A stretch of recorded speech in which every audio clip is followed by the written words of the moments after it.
Hey team, hey everyone else, welcome back to For Running Shoes. It's been the first week back at work for me, so I'm starting to re-establish those routines, and I've not run as far as I was hoping to this week. First week of work for the year generally means long hours. Like, I did a number of 10 or 11 hour days over the course of the week, which was tiring and just meant I was getting home late, so I didn't get as much time for running as I would like. I don't love running in the dark. I had a session on the treadmill. It was really, really warm that day, and I had one session outside, two sessions outside actually. Sunday, it was 37 degrees on Sunday, so I went in the morning. It was, I don't know, about 25 degrees. I am not used to running in the heat. It's warm. So I've not heat acclimatized, done any heat acclimatization training this year round. Just making it harder for me, I suppose, which is not a huge problem. Like, I'm not planning on doing a lot of running in the heat. It's still got the rest of February before it will really start to cool down a lot. So I'm, just gonna have to time things well with when I run. Well, that's okay. I can push through in the heat, just take it slightly shorter and slower. That's not a big deal. But yeah, looking forward to continuing to get back into routine now, and start marathon training actually pretty soon. So I really need to get back into the routine, otherwise that's going to be really hard. Now that I've been running for a while, this channel turns 4 fairly soon, and I've just been thinking about, how getting back into routine after having a bit of a break, like, what can I do to help myself with that? There's a couple of things that help. I think having a plan and sticking to it is really important. Like, it's harder when it was Saturday actually, this last week, I made it hard for myself. I was going to run in the morning, and then I didn't, it was too warm. So I was like, I'll just run on Sunday. And that, if I keep that pattern going, that's going to be really hard. So having a plan and sticking to it is really important, and easier said than done as well. Other things that help is to actually cut the time out in your day. If I'm running between 6 and 7, that's when it's going to be. I need to make sure that my dinner plans are a little later.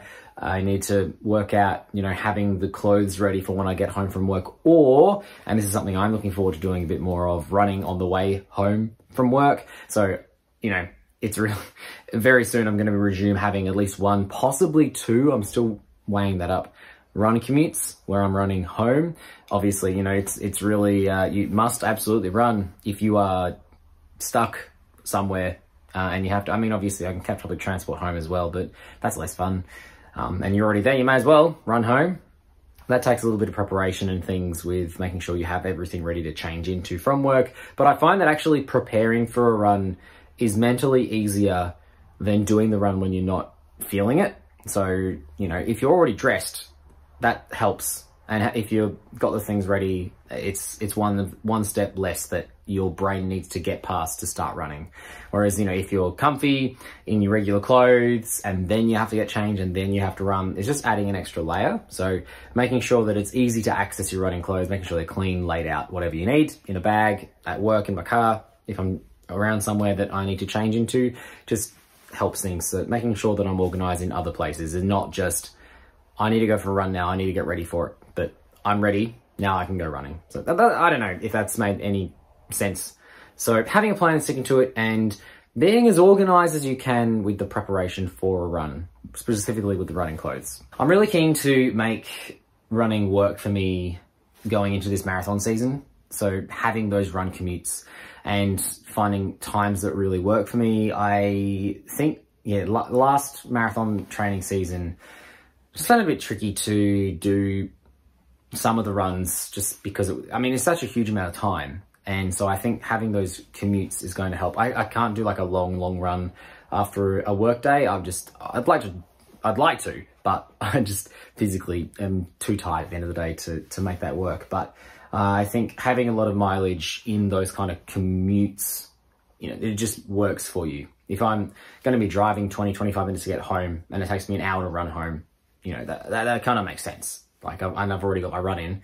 I just need to go home, shower, and then there's my evening, instead of drive home, get ready, go running, then shower, and then's my evening. It just pushes things back a bit. So I'm keen to make running work for me the best I can. And obviously I'm in a position where I can run home from work and other places in my life. But I don't know, not everybody has that, but I think that's what I'm going to try and do. So to summarize again, getting back into routine, I need to make sure I've got a weekly plan and I stick to it, and find ways to integrate running into the rest of my life so that it's convenient.